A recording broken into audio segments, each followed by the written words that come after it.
नागपुर शहर में नशीले पदार्थों के खिलाफ पुलिस ने ऑपरेशन थंडर के तहत एक बड़ी कार्रवाई की है। कपिल नगर पुलिस ने ड्रग्स बेचने और रखने के एक आरोपी को गिरफ्तार किया है और उसके अवैध धंधे से अर्जित संपत्ति की जांच कर उसे भी कानूनी कार्रवाई के तहत जब्त करने की प्रक्रिया शुरू कर दी है।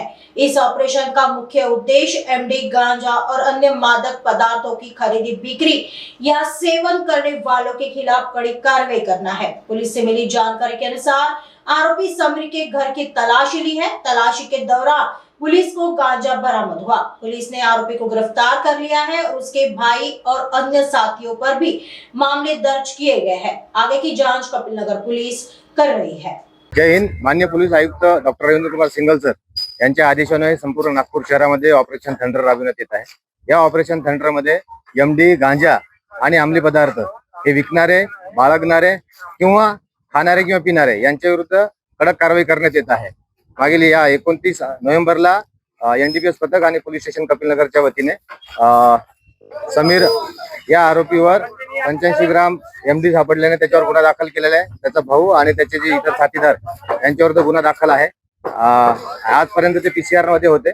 आज पंथक समक्ष त्यांची घरझडती घेण्यात आलेली आहे आणि याद्वारे मी संपूर्ण कपिलनगर मधल्या लोकांना आणि संपूर्ण नागपूरवासियांना हे आवाहन करू इच्छितो की आपल्या आजूबाजूला कुठेही एमडी पदार्थ किंवा गांजा हे कोणी विक्री करत असेल, कोणी जर खात असेल, कोणी जर बाळगत असतील तर तात्काळ मला फोन करायचा, 112 ला कॉल करायचा किंवा आजूबाजूच्या पोलीस स्टेशनला कॉल करायचा। पूर्ण या आमच्या कामगार नगर मध्ये समीर हा रेकॉर्डवरचा गुन्हेगार आहे। याच्यावर 302 चा पण गुन्हा दाखल आहे आणि या बऱ्याच दिवसापासून एमडीचा धंदा करत होता। त्यानुसार त्याच्यावर कारवाई झालेली आहे।